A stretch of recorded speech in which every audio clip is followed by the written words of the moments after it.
Bismillahirrahmanirrahim. Assalamualaikum warahmatullahi wabarakatuh. Alhamdulillah wassalatu wassalamu ala Rasulillah amma ba'd. Kepada Ibu Widi yang kami hormati dan kami muliakan, dan juga kepada teman-temanku sekalian yang kami hormati.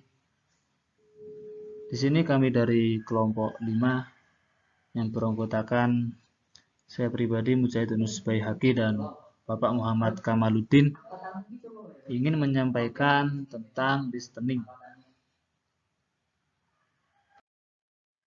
Dan di sini ada 4 poin.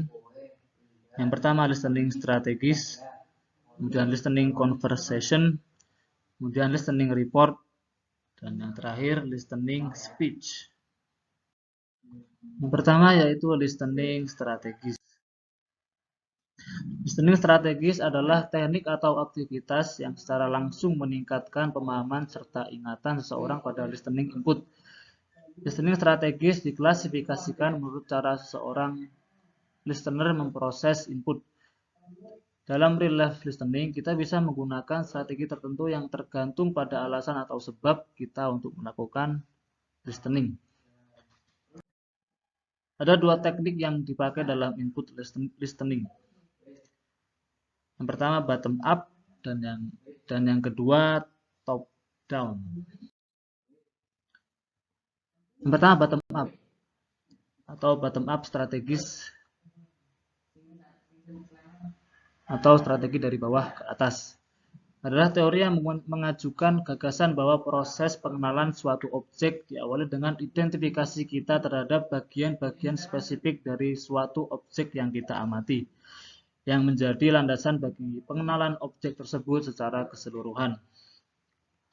Kemudian top down strategis atau strategi dari atas ke bawah adalah teori yang menyatakan bahwa proses pengenalan suatu objek yang kita amati adalah diawali dengan suatu hipotesis mengenai identitas suatu pola atau objek yang diamati, yang diikuti oleh pengenalan bagian-bagian pola tersebut berdasarkan asumsi yang telah dibuat sebelumnya.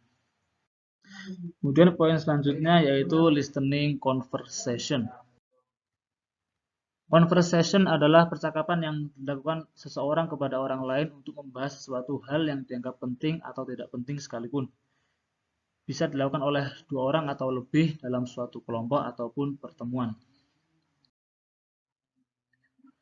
Ada beberapa klasifikasi percakapan yang bisa memperlancar keterampilan berbicara bahasa Inggris seseorang sekaligus mempermudah menguasai seluruh komponen keterampilan.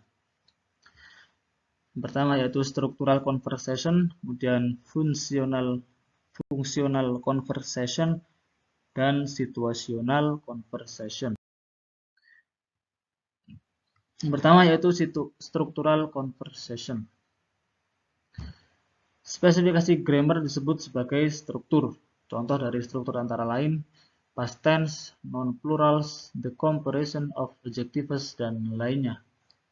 Penggunaan bahasa Inggris baik dalam percakapan sehari-hari maupun penggunaan tulisan harus tepat dalam segi apapun karena berhubungan dengan waktu, yaitu waktu lampau, sekarang, dan akan datang.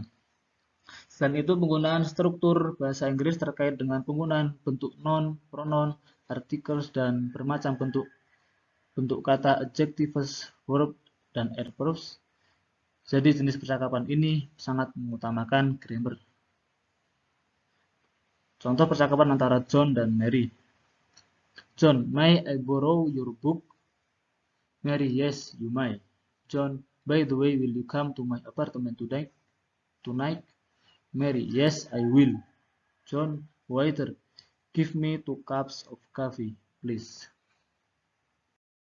Dan selanjutnya yaitu functional conversation. Adalah pelajaran conversation yang ditujukan untuk membentuk kemampuan seseorang dalam memfungsikan bahasa menurut tempat dan keberadaannya. Dalam percakapan sehari-hari atau daily conversation sering dihadapkan kepada sesuatu yang objektif. Untuk percakapan ini digunakan saat percakapan formal. Contoh percakapan formal, John, may I borrow your book? Mary, yes, please. John, by the way, will you come to my apartment tonight? Mary, wait, my pleasure. John, waiter, give me 2 cups of coffee, please. Dan kemudian yang ketiga atau yang terakhir yaitu situational conversation. Adalah pelajaran conversation yang ditujukan untuk membentuk kemampuan siswa mengenali fungsi-fungsi khusus dalam komunikasi berdasarkan situasi yang tidak formal. Ya, sekian dari saya.